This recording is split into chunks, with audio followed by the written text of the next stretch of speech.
Our next talk is from José de Giorgio Schoorl, who will be talking on preserving well-being and self-determination in autistic children, facilitating parents to break free from modern society's behavioural focus.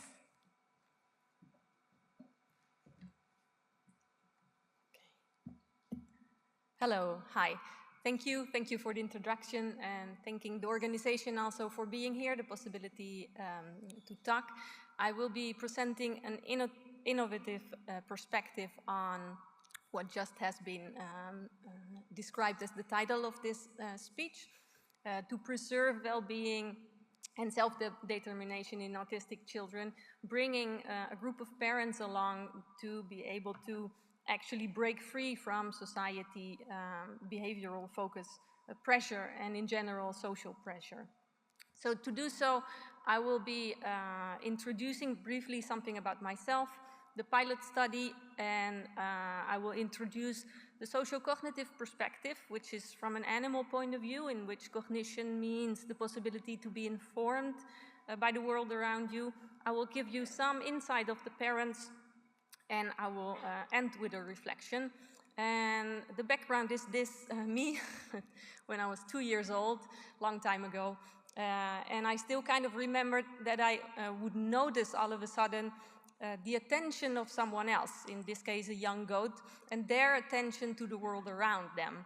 And that attention has been my compass throughout life. And 20 years ago, I met my husband, the cognitive etologist and anti-species etologist José de Giorgio, and his understanding of etology from an animal perspective to liberate actually other animals from an anthropocentric idea and from the idea that you need to coexist, especially with horses and dogs, in that they need to be trained in order to coexist actually with humans.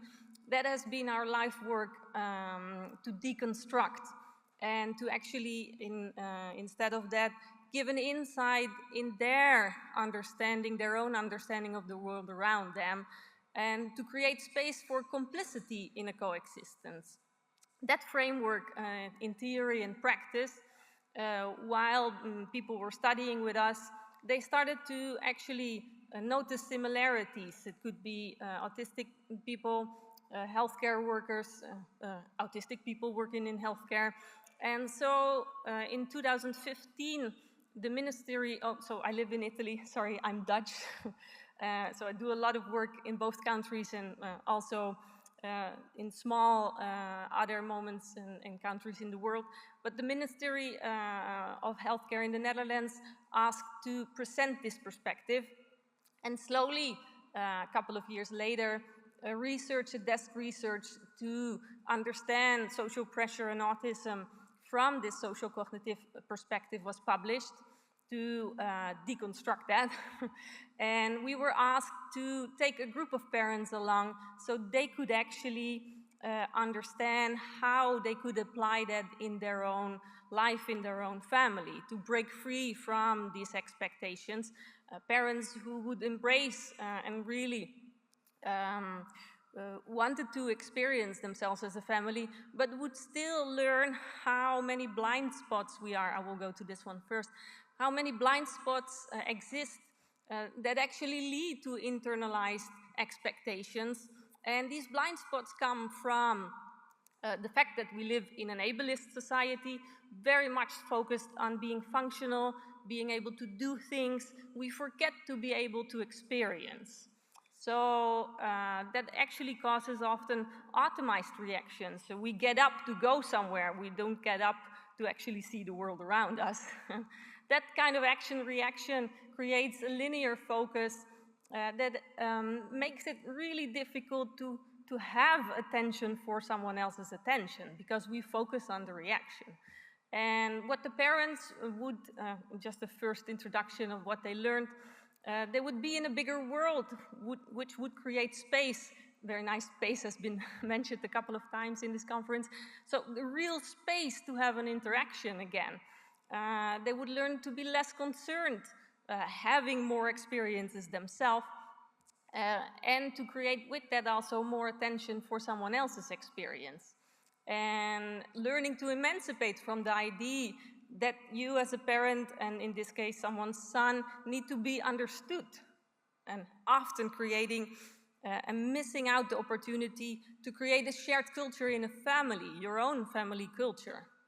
So that linear focus that happens really often for us as human in general. Already talking, speaking easily becomes something linear. You forget the world around you when you speak, like me also speaking here. The possibility to still notice what my hand is doing. We often have no idea what our hands are doing.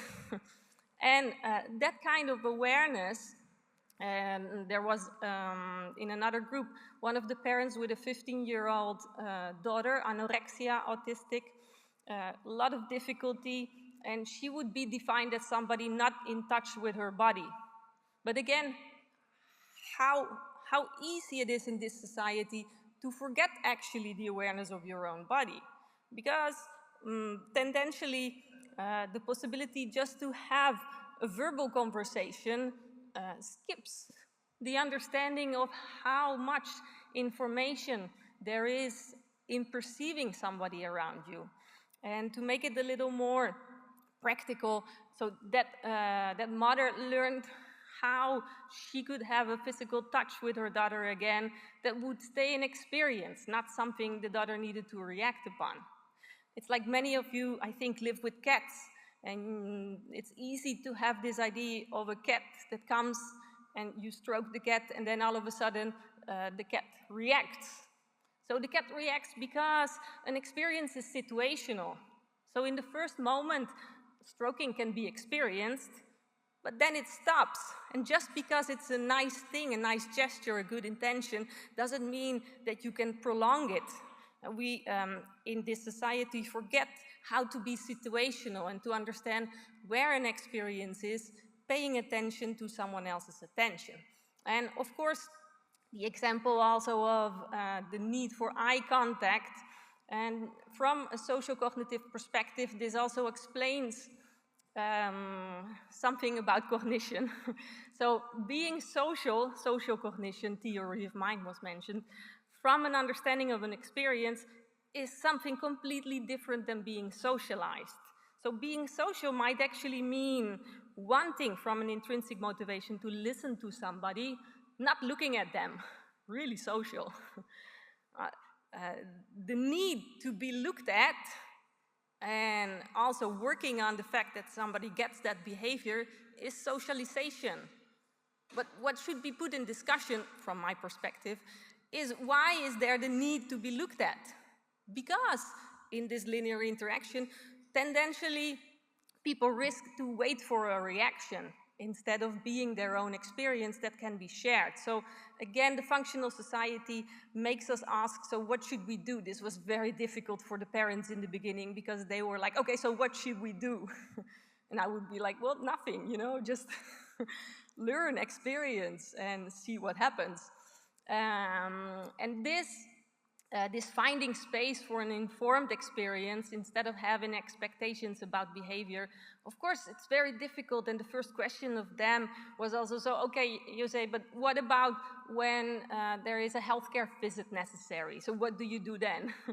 And I was like, well, let's talk about this in 6 months. The study was a year and a half. And actually, after a year or something like that, one of the parents also mentioned how they had a spontaneous hospital visit. Well, instead of a spontaneous visit without tension, the hospital visit was scheduled. So the possibility to dive in this shared world, making it possible for, in this case, a daughter, to actually embrace a hospital visit as something that you can explore, that you can adventure. They would explore the parking space before it. They would decide whatever there would be that they could actually, in complicity, discover together, for the possibility not to get into a task, this is something that needs to be done, but to get in an experienced world where the daughter could actually stay in the awareness of her own body, including a healthcare worker. So that sharing the world, I will go a little bit beyond it, and the social cognitive perspective with it to go beyond the boundary of species and labels, to connect what we all have together, actually an innate desire to be informed by the world. So actually something also very difficult for other animals to understand where that shared world is.